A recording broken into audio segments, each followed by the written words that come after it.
ಎಲ್ಲರಿಗೂ ನಮಸ್ಕಾರ. ಕನ್ನಡ ಟಾಕ್ಸ್ಗೆ ಸ್ವಾಗತ. ಬಿಗ್ ಬಾಸ್ ಸೀಸನ್ 11 ವಿನ್ನರ್ ಯಾರು? ಸೋಷಿಯಲ್ ಮೀಡಿಯಾದಲ್ಲಿ ನಡೀತಿರೋ ವೋಟಿಂಗ್ ನಿಜಾನಾ? ಇದೇ ಥರ ನ್ಯೂಸ್ಗಾಗಿ ಕನ್ನಡ ಟಾಕ್ಸ್ನ ಸಬ್ಸ್ಕ್ರೈಬ್ ಮಾಡಿ. ಶುಕ್ರವಾರ ಬಿಗ್ ಬಾಸ್ ಎಕ್ಸ್ ಕಂಟೆಸ್ಟೆಂಟ್ಸ್ನ ಡ್ಯಾನ್ಸ್ ಶೂಟಿಂಗ್ ಕಂಪ್ಲೀಟ್ ಆಗಿದೆ ಮತ್ತು ಶನಿವಾರದ ಎಪಿಸೋಡ್ ಇವತ್ತು ಮಧ್ಯಾಹ್ನ 2 ಗಂಟೆಯಿಂದ ಸ್ಟಾರ್ಟ್ ಆಗಿದೆ. ವಿಕಿಪೀಡಿಯಾದಲ್ಲಿ ಇರೋ ಈ ವೋಟಿಂಗ್ನ ಜನ ನೋಡಿ ಇವರೇ ವಿನ್ನರ್ ಅಂತ ಡಿಸೈಡ್ ಮಾಡಿದ್ದಾರೆ. ಆದರೆ ಇದು ಫೇಕ್ ನ್ಯೂಸ್. ಅದು ಅಲ್ಲದೆ ಸೋಷಿಯಲ್ ಮೀಡಿಯಾದಲ್ಲಿ ನಡೆಸಿದ ವೋಟಿಂಗ್ ಪೋಲ್ ಪ್ರಕಾರ ಹನುಮಂತುಗೆ 55,000 ವೋಟಿಂಗ್ ಆಗಿದೆ. ಆದರೆ ಸೋಷಿಯಲ್ ಮೀಡಿಯಾದಲ್ಲಿ ನಡೆಯುವ ವೋಟ್ಗೂ ಜಿಯೋ ಸಿನಿಮಾದಲ್ಲಿ ನಡೆಯುವುದಕ್ಕೂ ತುಂಬ ಡಿಫ್ರೆನ್ಸ್ ಇದೆ.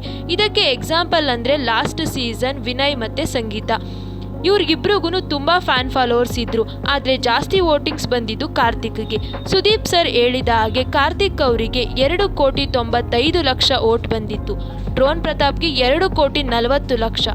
ಆದರೆ ಈ ಸರಿ ವಿನ್ನರ್ಗೆ 3 ಕೋಟಿ ಪ್ಲಸ್ ವೋಟ್ಸ್ ಬರುತ್ತೆ ಅನ್ನೋ ಅಂದಾಜಿದೆ.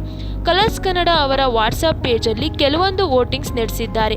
ಅದರಲ್ಲಿ ಸೂಪರ್ ಆಗಿ ಕಾಮಿಡಿ ಕಚಗುಳಿ ನೀಡೋರು ಯಾರು ಎಂಬ ಪ್ರಶ್ನೆಗೆ ಹನುಮಂತುಗೆ 2,500 ವೋಟ್ಸ್ ಬಂದಿದೆ. Second place Rajat. ಮನರಂಜನೆ ಕ್ಯಾಟಗರಿಯಲ್ಲಿ 10,400 ವೋಟ್ ತೆಗೆದುಕೊಂಡು ಹನುಮಂತ ಗೆದ್ದಿದ್ದಾನೆ. ಇದರಲ್ಲಿಯೂ ಸೇಮ್ ಸೆಕೆಂಡ್ ರಜತ್. ಯಾರಲ್ಲಿದೆ ಅತಿಯಾದ ಬುದ್ಧಿವಂತಿಕೆ? ಇದನ್ನು ಕೂಡ ಹನುಮಂತನೇ 12,000 ವೋಟ್ ತೆಗೆದುಕೊಂಡು ಸೆಕೆಂಡ್. ಮೋಕ್ಷಿತಾ 3,500 ವೋಟ್.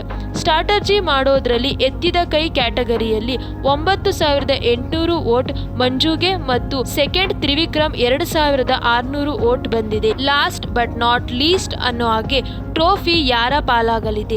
ಇದರಲ್ಲಿ ಹನುಮಂತುಗೆ 13,200 ವೋಟ್ ಬಂದಿದೆ. ಸೆಕೆಂಡ್ ಮೋಕ್ಷಿತಾಗೆ 7,700 ವೋಟ್ ಬಂದಿದೆ. Third Trivikram 5,900 vote. ಫೋರ್ತ್ ಉಗ್ರ ಮಂಜು 2,400 ವೋಟ್. ಫಿಫ್ತ್ ಭವ್ಯ 1,600 ವೋಟ್.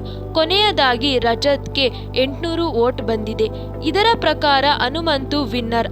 ಆಗಿದ್ದರೆ ಇದೇ ಫೈನಲ್ಲಾ ಎಂಬ ಪ್ರಶ್ನೆಗೆ ಆನ್ಸರ್ ನೋ. ಈ ಥರ ವಾಟ್ಸಪ್ಪಲ್ಲಿ ವೋಟ್ ಮಾಡೋ ಆಡಿಯನ್ಸ್ಗೂ ಜಿಯೋ ಆ್ಯಪ್ನಲ್ಲಿ ಮಾಡೋರಿಗೂ ತುಂಬ ವ್ಯತ್ಯಾಸ ಇದೆ. ಇದು ಕೇವಲ 1000ದಲ್ಲಿ ಬಂದಿರೋ ವೋಟ್. ಅದೇ ರಿಯಲ್ ವಿನ್ನರ್ ಆರ್ ರನ್ನರ್ಗೆ ಕೋಟಿಯಲ್ಲಿ ವೋಟ್ ಬರುತ್ತೆ. ಪ್ರತಿ ಸೀಸನ್ನಲ್ಲೂ ಸೋಷಿಯಲ್ ಮೀಡಿಯಾದಲ್ಲಿ ಟ್ರೆಂಡ್ ಆದವರೇ ಗೆಲ್ಲಲ್ಲ. ಸುದೀಪ್ ಸರ್ ಎತ್ತೋ ಕೈ ಎಲ್ಲ ವರ್ಗದ ಜನ ಹಾಕಿರೋ ವೋಟ್ ಮೇಲೆ ಡಿಪೆಂಡ್ ಆಗಿರುತ್ತೆ. ಈಗತ್ತು ಹನುಮಂತುಗೆ ಜಟಾಪಟಿ ಇರೋದಂತೂ ನಿಜ. ಧನ್ಯವಾದಗಳು. ಇದೇ ಥರ ನ್ಯೂಸ್ಗಾಗಿ ಕನ್ನಡ ಟಾಕ್ಸ್ನ ಸಬ್ಸ್ಕ್ರೈಬ್ ಮಾಡಿ.